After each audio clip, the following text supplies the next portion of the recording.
saya memperkenalkan diri. Nama saya Yana Kristianti Zebua. Kiranya melalui modul CHIP ini dapat membantu teman-teman semua untuk melakukan di dalam sekolah.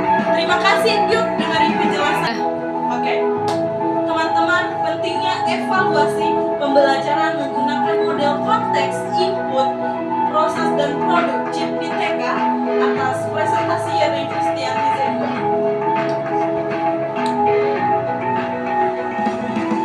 Pendahuluan, evaluasi pembelajaran, model pembelajaran yang berfokus pada berbagai sudut pandang, yakni konteks, masukan, dan proses dan hasil. Pendidikan di TK, program pendidikan di TK harus dirancang untuk mendukung perkembangan holistik anak. Selanjutnya alasan pentingnya evaluasi di TK adalah peran penting pendidikan usia dini. Masa usia dini adalah periode kritis dalam perkembangan anak, di mana anak-anak membentuk dasar keterampilan kritis, emosional, kognitif dan sosialnya. Yang kedua, kurikulum yang dinamis, evaluasi yang tepat membantu dalam menilai program yang telah sesuai dengan tujuan dan kebutuhan pendidikan. Yang ketiga, keterbatasan sumber daya, evaluasi yang baik dapat membantu menentukan prioritas dan meningkatkan efisiensi sumber daya alam. Yang keempat, meningkatkan kualitas pengajaran dengan evaluasi berbagai CHIP. Pendidik dan pengelola dapat memahami aspek program yang berhasil maupun yang perlu dibenahi.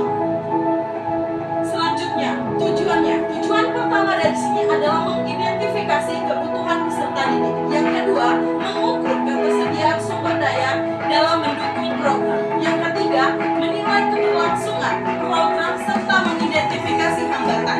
Yang terakhir adalah mengukur pencapaian tujuan pembelajaran baik dari segi kognitif efektif maupun psikomotorik anak.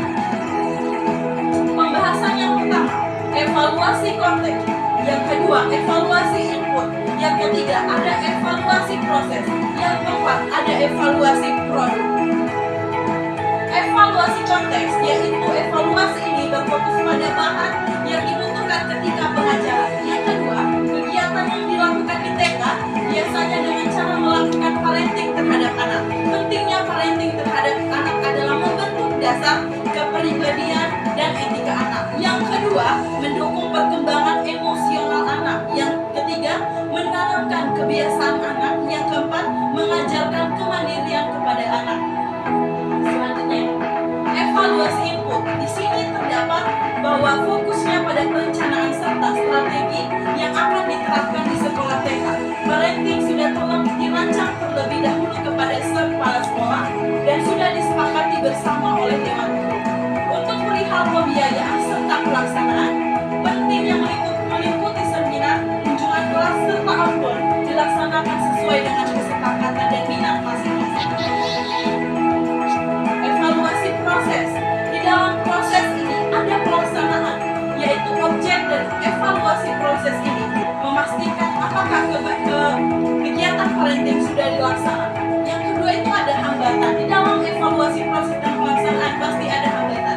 Hambatannya yaitu adalah ketika dilaksanakannya parenting, ketidakhadiran wali murid. Bagaimana cara mengatasinya? Yaitu kita akan mengadakan rapat kepada wali murid agar bisa menentukan berapa dan siapa yang tidak dapat hadir. Selanjutnya, di sini ada evaluasi produk. Evaluasi produk itu apa saja ya? Yang satu adalah ketingkat keberhasilan yang sangat tinggi.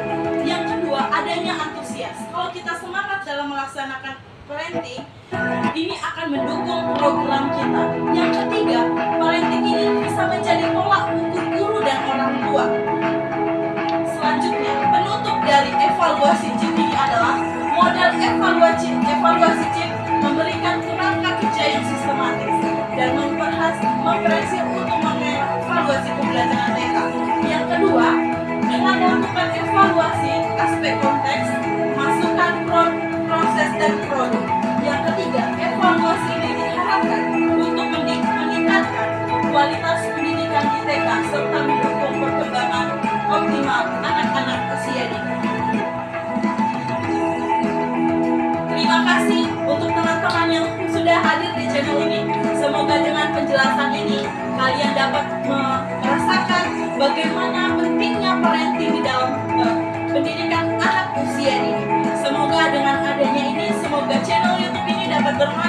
bagi teman-teman